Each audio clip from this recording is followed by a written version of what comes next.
This is a DIY, open-source handheld console, capable of running numerous game emulators, and it costs less than 200 Yen to build. The best part? You can't buy it anywhere right now. It's the Anycubic Kobra X.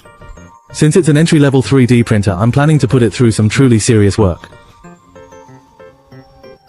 I'm not particularly impressed by its built-in 4-color switching, but hey, it's better than nothing. Since I've already spent all this money, you better give me a good explanation. I hear everyone gushing about its looks.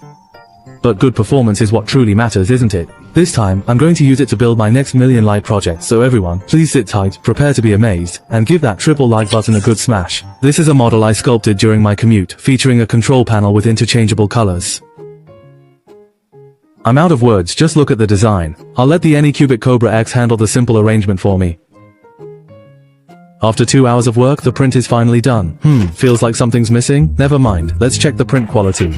For something as simple and flat as this, the quality of the very first layer is incredibly crucial. Thankfully, there were no major flaws. Not bad, kid. Once I'm rich, I'll reward you with a full maintenance session. Next, let me introduce the other components. A game controller with a terrible feel but an elegant figure, and a steel plate art phone from a decade ago that was once all the rage, still looking just as good. This is the cover for the control panel, and this is truly the smallest hinge I've managed to locate, so now, let's proceed with a quick and simple assembly.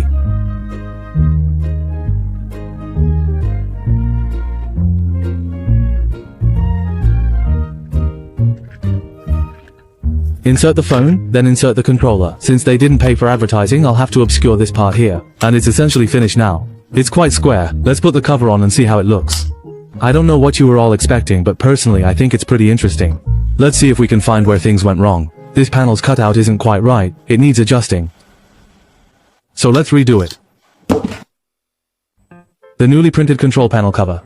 Good!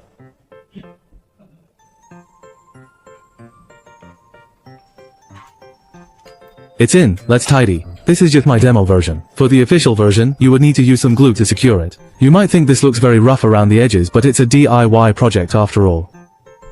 It's just for fun. Now that it's all built, what should we play with it? I haven't configured the front end yet, so I'll just open the emulator directly and play some monkey.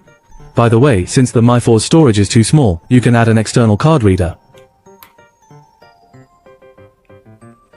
I've set it to 4x resolution here. Given it's a 1080p screen, the display actually looks quite good, the game runs smoothly, and the controller is very responsive.